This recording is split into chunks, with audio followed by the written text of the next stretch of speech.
નમસ્કાર મિત્રો, હું છું આચાર્ય સંકેત શુક્લ અને આપ સૌમાં રહેલા શિવ તત્વને મારા વંદન। મિત્રો, આજના વિડીયોમાં આપણે તુલા રાશિના જાતકો માટે વર્ષ 2025નો ફેબ્રુઆરી મહિનો શું લઈને આવી રહ્યો છે તેના વિશે ડિટેલમાં ચર્ચા કરશું।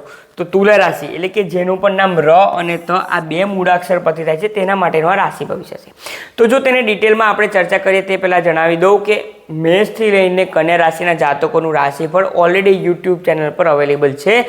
તમે આચાર્ય સંકેત શુક્લ સર્ચ કરીને તેને સબસ્ક્રાઈબ કરવાનું ન ભૂલશો। તમે ખૂબ શુભ મુહૂર્તમાં આ વિડીયો જોઈ રહ્યા છો। તો હવે આપણે આગળ વાત કરીએ તો તુલા રાશિના જાતકો જે પ્રમાણે મહિનાની શરૂઆતમાં ગ્રહોની સંરચના થઈ રહી છે તેના વિશે આપણે સૌ પહેલાં ચર્ચા કરીએ તો તમારી રાશિના માલિક શુક્ર દેવતા વિરાજમાન છે। છઠ્ઠા સ્થાનમાં શુક્રદેવ રાહુદેવ સાથે વિરાજમાન છે। સાથે જ તમારી જન્મપત્રિકાના ચતુર્થ સ્થાનમાં સૂર્ય બુધ વિરાજમાન છે। પંચમ સ્થાનમાં શનિદેવ વિરાજમાન છે। આઠમા સ્થાનમાં વિરાજમાન છે તમારી જન્મપત્રિકામાં ગુરુ દેવતા અને નવમા સ્થાનમાં વિરાજમાન છે વક્રી અવસ્થાના મંગળ દેવતા। હવે સૌપ્રથમ તમને તે જણાવી દઉં કે છઠ્ઠું સ્થાન, આઠમું સ્થાન અને 12મું સ્થાન તે ત્રિક ભાવ કહેવામાં આવે છે, તે જન્મપત્રિકાના ખરાબ ભાવ કહેવામાં આવે છે। આ મહિના દરમિયાન તમારી રાશિમાં છઠ્ઠું સ્થાન, આઠમું સ્થાન અને 12મું સ્થાન આ ત્રણેય સ્થાન એક્ટિવ છે, કારણ કે કોઈક ને કોઈ ગ્રહોનું તેના ઉપર ઇન્ફ્લુઅન્સ છે। તેથી શરૂઆત કરીએ આપણે તમારી જન્મપત્રિકા અનુસાર ફેબ્રુઆરી 2025ની જન્મપત્રિકા અનુસાર તમારા સ્વાસ્થ્યની। તો તમારી રાશિના માલિક શુક્ર દેવતા વિરાજમાન છે છઠ્ઠા સ્થાનમાં રોગ ઋણ શત્રુના સ્થાનમાં, કે જેમાં રાહુ વિરાજમાન છે અને 12મા સ્થાનમાં કેતુદેવ વિરાજમાન છે। તો મિત્રો, આ મહિના દરમિયાન સૌ પહેલાં તો રાહુનું ઇન્ફ્લુઅન્સ છે। સ્વાસ્થ્યની વાત કરીએ તો સ્વાસ્થ્ય બાબતે આ મહિનામાં તમારે પેટને લગતી સમસ્યાની ખૂબ કાળજી રાખવાની છે, એટલે કે ગેસ, એસિડિટી, ગેસ્ટ્રિક ઇસ્યુ કે પછી તમારા પેટને લગતી કોઈ પણ નવી બીમારી તમને આ મહિનામાં તકલીફ કરી શકે છે। તેથી તમારા ખાનપાનની ખૂબ કાળજી રાખવી તમારે જરૂર છે। જો તમે વધારે પડતું એક્સ્ટ્રા જંક ફૂડ ખાવા પર આગળ વધશો તમારા પેટને લગતી સમસ્યા આ મહિનાની શરૂઆત થશે અને આગળ જઈને તે તમને તકલીફ પહોંચાડી શકે છે। સાથે જ શુક્રદેવનું તમારા રાશિના માલિકનું રાહુના ઇન્ફ્લુઅન્સમાં આવવું, ભલે તે ઉચ્ચ રાશિમાં છે છતાં પણ તે તમારા ડિસિઝન મેકિંગ પાવરને લો કરી શકે છે। જ્યાં હા પાડવાની છે ત્યાં તમે ના પાડીને આવશો અને જ્યાં ના પાડવાની છે ત્યાં તમે હા કરીને આવશો। આ પ્રમાણે ફાઇનાન્શિયલી કે પછી મેન્ટલી કોઈ પણ રીતે ડિસિઝન મેકિંગમાં તમને તે તકલીફ કરી શકે છે। તમે તમારો ઇન્ડિવિજ્યુઅલ બિઝનેસ કરતા હોય કે તમે કોઈ બિઝનેસ સાથે જોડાયેલા હો તો પણ તમારે ડિસિઝન મેકિંગમાં આ મહિનામાં પોતે જાતે સ્ટેમ્પ નથી મારવાનો। તમારા ઘરમાં જે કંઈ પણ ડિસિઝન લેવાના હોય તેના માટે તમારા પાર્ટનરને કે તમારા વેલ વિશર્સને, તમારા પેરેન્ટ્સને તમારી સાથે રાખવા જોઈએ। ત્યારબાદ જ કોઈ પણ મોટું એવું ડિસિઝન તમારા જીવનમાં ફેબ્રુઆરી 2025 દરમિયાન લેવાનું છે। સૂર્ય અને બુધનું 13 તારીખ સુધી જે કંઈ પણ ગોચર થયેલું છે, એટલે કે 1 થી 11 તારીખ ફેબ્રુઆરી સુધી બુધદેવ તમારી જન્મપત્રિકાના ચતુર્થ સ્થાનમાં હશે અને 1 થી 13 ફેબ્રુઆરી સુધી સૂર્યદેવ તમારી જન્મપત્રિકાના ચતુર્થ સ્થાનમાં હશે। 1 થી 13 ફેબ્રુઆરી સુધી તમારા માતા સાથેના સંબંધો ખૂબ સારા રહેશે, પરંતુ તમે જે કોઈ પણ પ્રોપર્ટીને લગતા કાર્યમાં તમે જે ક્યાંક ને ક્યાંક ફસાયેલા હતા તો 1 થી 13 ફેબ્રુઆરી દરમિયાન તમે પ્રયત્ન કરો, તમે તેમાંથી બહાર નીકળી શકો છો। તમને તે પ્રોપર્ટીના કોઈ પણ જે તકલીફ હતી તેમાંથી તમને સફળતા મળી શકે છે।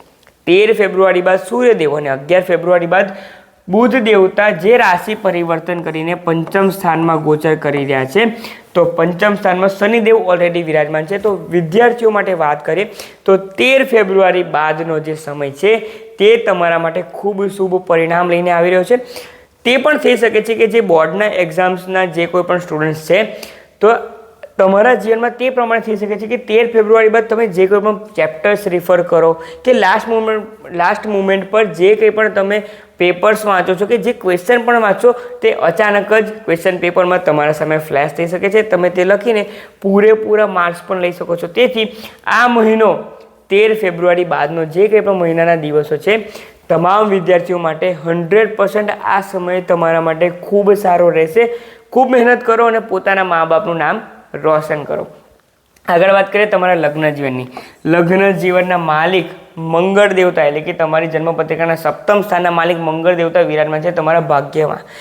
સાથે જ તેમની બીજી રાશિ એટલે કે વૃશ્ચિક રાશિ વિરાજમાન છે તમારા વાણીના સ્થાનમાં, ફેમિલીના સ્થાનમાં।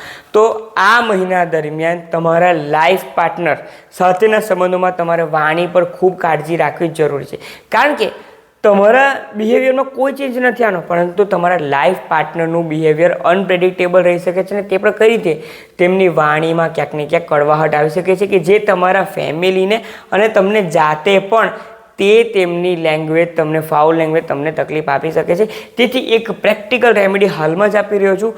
તમારે શક્ય બને તો દરરોજ તમારા પાર્ટનર સાથે મંદિરે જવાની શરૂઆત કરી દેવી જોઈએ, જેના કારણે આ મહિના દરમિયાન તમારા લાઈફ પાર્ટનરનું માઇન્ડ થોડુંક શાંત રહી શકે છે અને તેમના વાણીમાં પણ તે કંટ્રોલ આવી શકે છે, તેમના ઓરામાં ચેન્જ આવી શકે છે. એટલે ઓવરઓલી જોવા જઈએ તો તમારા લાઈફ પાર્ટનરના બિહેવિયરના કારણે આ મહિનામાં થોડીક તકલીફ તમને જણાઈ શકે છે, વધારે ઝઘડા પણ તે થઈ શકે છે. તેથી તમારા લાઈફ પાર્ટનરને સમજો. આગળ વાત કરીએ તો તમારી જન્મપત્રિકાના અષ્ટમ સ્થાનમાં ગુરુ દેવતા વિરાજમાન છે. મિત્રો, ગુરુદેવ જ્ઞાનના કારક એમાં છે. અષ્ટમ સ્થાન આકસ્મિકતા, અચાનક જ કંઈક નવું વસ્તુ આવું તેના કારક છે. તમે તમારા જ્ઞાનથી, તમારી સ્કિલથી, તમારા વર્ક પ્લેસ પર, તમારા કાર્યસ્થળમાં કે તમારા ઘરમાં કંઈક એવી નવી વસ્તુ શીખી શકો છો કે જે વર્ષો સુધી, ઘણા સમય સુધી તે લોકો યાદ કરી શકે છે કે આ કાર્ય XYZ વ્યક્તિ એટલે કે તુલા રાશિના આ વ્યક્તિએ તમે કર્યું હતું, તેના કારણે અત્યારે તે હજુ લેગસી હજુ પણ ચાલી રહી છે. તો આ પ્રમાણે ફક્ત પોતાની સ્કિલને થોડીક શાર્પન કરવાની જરૂર છે. તમે તેના કારણે અચાનક જ કંઈક નવું જેમ શોધીને લાવી શકો છો જે તમને આગળ વધારી શકે છે. તમે બિઝનેસ કરી રહ્યા છો તો બિઝનેસમાં પણ કંઈક નવું એવું મેન્યુફેક્ચરિંગ કરી શકો છો કે કંઈક નવું એવું સ્ટાર્ટઅપ કરી શકો છો કે જે તમને આગળ વધારી શકે છે. તમે જો સ્ટોક માર્કેટનું પણ કરી રહ્યા છો, ફ્રેન્ચાઇઝી કરી રહ્યા છો, તો તેમાં પણ તમારું ધ્યાન એવા સ્ટોક્સ પર જઈ શકે છે કે જે આગળ જઈને ફેબ્રુઆરી નહીં પરંતુ માર્ચ, એપ્રિલ, મે, જૂન, સપ્ટેમ્બર, નવેમ્બર, ડિસેમ્બર કોઈ પણ મહિનામાં અચાનક જ તેના ભાવ વધશે અને તમારા દ્વારા કરવામાં આવેલું જે કોઈનું પણ ઇન્વેસ્ટમેન્ટ હશે તે તમામ લોકોને ખૂબ વધારે મદદરૂપ થઈ શકે છે. તેથી ફક્ત તમારે થોડા જ્ઞાનને, સ્કિલને થોડીક આગળ વધારવી જરૂરી છે.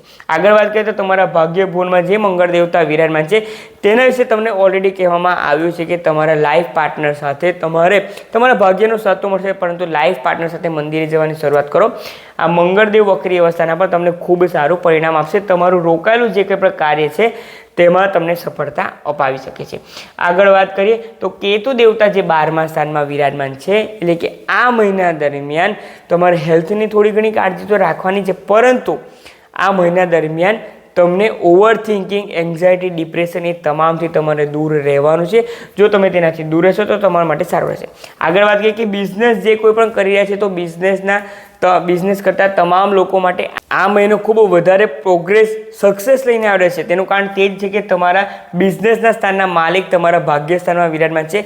પાસ્ટમાં પણ જે કોઈ પણ ઓફર્સ આવી છે ને તેના માટે તમે ક્યાંક ને ક્યાંક વાત કરી છે, તમે તમારું કોટેશન કે કંઈક પણ આપ્યું છે, તો તે ક્યાંક ને ક્યાંક તમને આ મહિનામાં અચાનક જ મદદ કરી શકે છે. તે પ્રમાણે રહી શકે છે.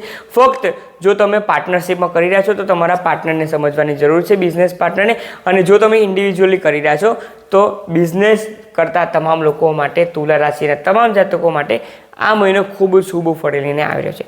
તો તુલા રાશિના તમામ જાતકો આ મહિના તમારા માટે 60-40 થઈ શકે છે, કારણ કે તમે તમારા બિહેવિયર કરતાં પણ બીજા બધા લોકોનું બિહેવિયર અને તમારો ડિસિઝન મેકિંગ પાવર પણ તમારે ખૂબ કાર્ય કરવું પડશે, જેથી તમે આ મહિનામાં ખૂબ આગળ વધી શકશો. તો તમામ તુલા રાશિના જાતકો, જો આ માહિતી તમને પસંદ આવી હોય તો કમેન્ટમાંથી જરૂરથી જણાવો અને આ વિડીયોને અત્યારે જ સબસ્ક્રાઈબ કરો અને તમામ તુલા રાશિના જાતકોને આ માહિતી જરૂરથી શેર કરો.